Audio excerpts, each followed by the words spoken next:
લીંબડી ખાતે શ્રી લીંબડી કેળવણી મંડળ સંચાલિત શ્રી સરજે હાઈસ્કૂલ ખાતે તાલુકા કક્ષાનો કલાકુંભ 2025 મહોત્સવ યોજાયો હતો।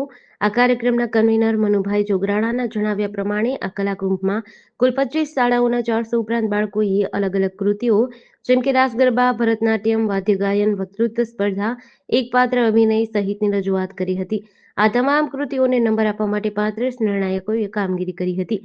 ખાસ કરીને કાર્યક્રમની શરૂઆત દીપ પ્રાગટ્ય અને મહેમાનોને પુષ્પગુચ્છ આપીને કરાઈ હતી। ત્યારે મહેમાનોની વાત કરીએ તો પૂર્વ હાથ શાળા નિગમના ચેરમેન શંકરભાઈ દલવાડી, રાજહંસ સંગીત એકેડેમીના વિશાલભાઈ આચાર્ય, બેલાબેન વ્યાસ, શ્રીપાલસિંહ રાણા, હઠીસિંહ ગોહિલ, હિતેશભાઈ પંડ્યા તેમજ બ્રિજરાજસિંહ ઝાલા, પ્રકાશભાઈ જાની, નીરવ સોની, બાબુભાઈ સહિતના મહેમાનો અને અલગ અલગ શાળાના આચાર્યો અને શિક્ષકો સહિત બાળકો હાજર રહ્યા હતા। આ કલાકુંભમાં હરીફ વિજેતા તાલુકા કક્ષાથી આવનાર સમયે જિલ્લા કક્ષાના કલા મહાકુંભમાં ભાગ લેવા જશે। જે બાદ જિલ્લા કક્ષાએ હરીફ બનશે તેને રાજ્ય કક્ષાએ ભાગ લેશે અને આજના આ કલા મહાકુંભમાં તમામ હરીફોમાં અલગ અલગ આનંદ ઉત્સાહ જોવા મળ્યો હતો। આજ રોજ લીંબડી કેળવણી મંડળ સંચાલિત સરજે હાઈસ્કૂલ ખાતે લીંબડી તાલુકાની કલા મહાકુંભનું આયોજન કરવામાં આવ્યું છે।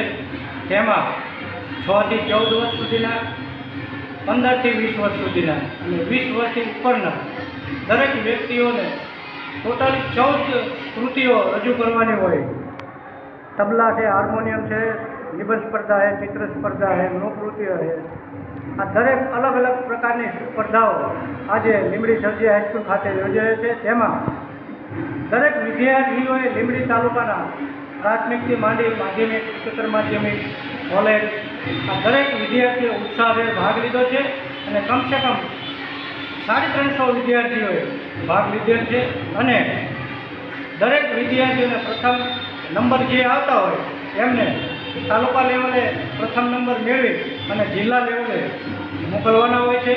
ત્યારે આજે લીંબડી શહેરની અંદર સરજે હાઈસ્કૂલ ખાતે કલા મહાકુંભનું આયોજન થઈ રહ્યું છે। ત્યારે હું સર્વેને, દરેક શિક્ષક મિત્રો, ભાઈઓ બહેનો અને દરેક સ્કૂલના આચાર્યશ્રીઓનો ખૂબ ખૂબ આભાર માનું છું। અસ્તુ વંદે માતરમ, ભારત માતા કી જય।